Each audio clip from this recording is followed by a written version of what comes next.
Welcome to our channel মায়ের রন্ধনশালা। আজকে মা ফিশের রেসিপি করবে চিংড়ি মাছের। তো চিংড়ি মাছ তো নানা রকম দিয়ে নানা রকম যে ভেজিটেবলই দেবেন না কেন সেটাতেই একটা আলাদা স্বাদ করে।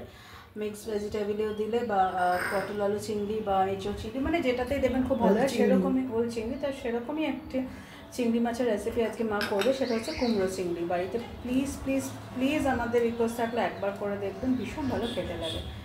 এরপরে এখানে রয়েছে, এটা কি পাঁচফোড়ন? না না, জিরে জিরে শুকনো লঙ্কা, জিরে শুকনো লঙ্কা আর তেজপাতা মা দিয়ে দেবে ফোড়নে। আচ্ছা, এটা হোক ততক্ষণ এখানে এই দেখুন এপাশে চিংড়ি মাছগুলো রয়েছে, আশা করি দেখতে পাচ্ছেন। আর এখানে আলু আর কুমড়ো মা ভেজে রেখে দিয়েছে। এটা মা প্রায় হয়ে এসছে। তার আগে এখানে দেখিয়ে দিই মা, এটা একটা পেস্ট রয়েছে। এটা কি কি দিয়ে রয়েছে বলছি: আদা, রসুন, পেঁয়াজ, কাঁচা লঙ্কা, টমেটো। আবারও বলে দিচ্ছি, আদা, রসুন, পেঁয়াজ, কাঁচা লঙ্কা, টমেটো। এটা মা পেস্ট করে রেখেছে। ফোড়নের মধ্যে এই বাটাটা দিয়ে দেবো।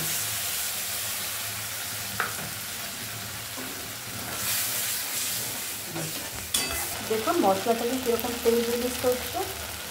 তবে মশলাটা হয়ে যাবে, মশলাটা কষা হয়ে গেছে। এরপরে মা দিয়ে দেবে হলুদ, নুন আর রেড চিলি।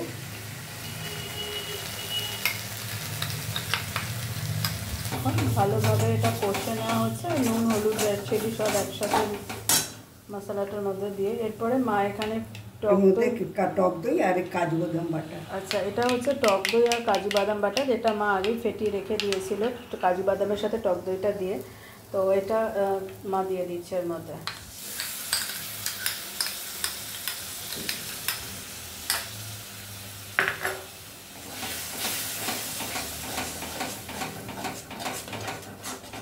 এখন মশলা থেকে কীরকম তেল রিলিজ করছে।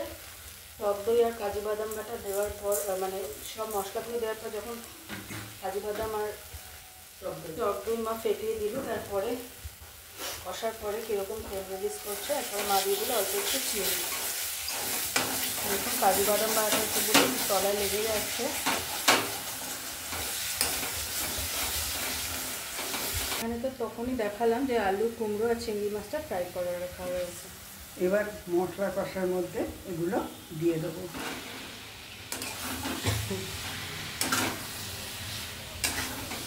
আচ্ছা, এটাও কিন্তু জল ছাড়া, তাই তো? এটাতে জল পড়বে না। এরপরে মা এটাও করে নেবে। হ্যাঁ, আচ্ছা, একটুখানি হয়ে যাক, তারপরে মা একটু লিড দিয়ে দিই। মা এবার লিডটা একটু তুলে দেখে নেবে। দেখো,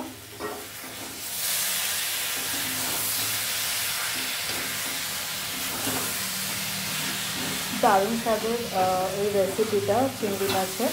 প্লিজ বাড়িতে একবার ট্রাই করে দেখবেন। আর এটা এখনও শেষ হয়নি, এখনও একটা দুটো ইনগ্রিডিয়েন্টস আছে। তো যে রিকোয়েস্ট আমি প্রত্যেক দিন আপনাদের কাছে করি, সেটা আবারও করছি, please please please please please please please please চ্যানেলটাকে সাবস্ক্রাইব করুন। আপনাদের আশীর্বাদ আমার আর আমার মায়ের ভীষণভাবে দরকার। প্লিজ আমাদের পাশে থাকুন, সাথে থাকুন, দেখতে থাকুন মায়ের রন্ধনশালা। আচ্ছা, এরপর মা গরম মশলা গুঁড়ো দিচ্ছে, হয়ে গেছে, নামাবে। তার আগে আর দেবে হাতে গুঁড়ো করে রাখা কসুরি মেথি, মানে হাত দিয়ে ডলে আর কি কসুরি মেথিটা দিয়ে দেবে।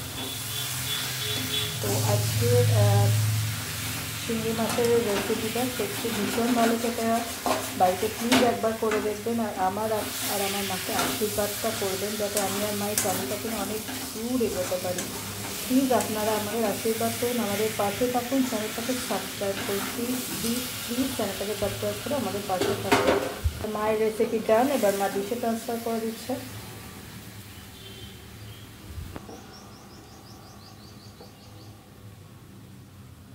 অনেক রকমভাবেই তো খান, এভাবে একবার করে দেখুন। তো আজকের রেসিপি চিংড়ি কুমড়োর ডান মা ডিশেও ট্রান্সফার করে দিয়েছে। এই অবধি, অন্যদিন অন্য কোনো রেসিপি নিয়ে আবার ফিরে আসবো। ভালো থাকবেন, টাটা। দেখতে থাকুন মায়ের রন্ধনশালা।